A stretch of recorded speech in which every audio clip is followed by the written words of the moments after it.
গণতন্ত্রের ঐতিহাসিক অগ্রযাত্রায় সুশাসন ও দুর্নীতিবিরোধী প্রতিশ্রুতি বাস্তবায়নে সংবাদ সম্মেলন করেছে ট্রান্সপারেন্সি ইন্টারন্যাশনাল বাংলাদেশ।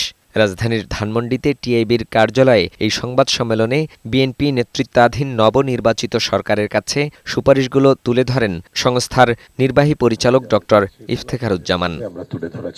এ সময় গভর্নর নিয়োগ বাতিল করে নতুন গভর্নরের নিয়োগের উদ্যোগ নিতে সরকারের প্রতি আহ্বান জানান তিনি। নজরদারি সংস্থা হিসাবে দায়িত্ব পালনের সুযোগ থাকার কথা, সেটি বাংলাদেশ ব্যাংক বঞ্চিত হবে। গুরুত্ব সহকারে বিবেচনা নিয়ে বাংলাদেশ ব্যাংকের গভর্নরের নিয়োগ বাতিল করে নতুন গভর্নরের নিয়োগ উদ্যোগ গ্রহণ করা। র্যাব বিলুপ্ত করে ডিজিএফআই, এসবি, ডিবি, এনএসআই এর মতো গোয়েন্দা সংস্থাগুলোকে সংস্কারের উদ্যোগ নিতে হবে।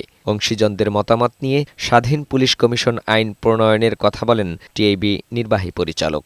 রাষ্ট্রীয় প্রতিষ্ঠান দখল করা, অর্থ পাচারের হাতিয়ার হিসেবে ব্যবহার করা যে চর্চা প্রতিষ্ঠিত হয়েছিল, সেটা থেকে উত্তরণের জন্য এই প্রতিষ্ঠানগুলোকে সংস্কার, এই স্বাধীন প্রতিষ্ঠান হিসাবে স্বাধীন পুলিশ কমিশন ভূমিকা পালন করতে পারবে। সরকারের কাছে আবেদন জানাচ্ছি, র্যাব বিলুপ্তির পথে অগ্রসর হতে হবে। তিনি বলেন, নির্বাচনী ইশতেহার ও জুলাই সনদ অনুযায়ী সরকারের কর্মপরিকল্পনায় সুশাসন ও দুর্নীতি বিরোধী উপাদান অন্তর্ভুক্ত করতে হবে। কর্তৃত্ববাদের পতন এবং নির্বাচনে বিশাল জয়ের ফলে রাজনৈতিক এবং সরকারি অবস্থান, জনপ্রতিনিধিত্ব এবং অন্য কোনোভাবে ক্ষমতার সাথে প্রত্যক্ষ ও পরোক্ষভাবে সংশ্লিষ্টতা থাকলেই সেটাকে ক্ষমতার অপব্যবহারের এক ধরনের বা দুর্নীতির লাইসেন্স হিসাবে বিবেচনা করার যে চর্চা দৃশ্যমান সবসময় ছিল, এখনো আছে, সেটিকে কঠোরভাবে প্রতিরোধ এবং বিলুপ্ত করতে হবে। দুর্নীতি প্রতিরোধ দৃশ্যমান করতে না পারলে সরকারের কোনো প্রতিশ্রুতিই পূরণ হবে না বলেও সতর্ক করেন ড. ইফতেখারুজ্জামান। সবাইকে এই বার্তা দিতে হবে যে দুর্নীতির বিরুদ্ধে সোচ্চার শুধু দেশবাসীকে একটা ঘোষণা দেওয়ার জন্য নয়, নিজেরা চর্চা করার জন্য।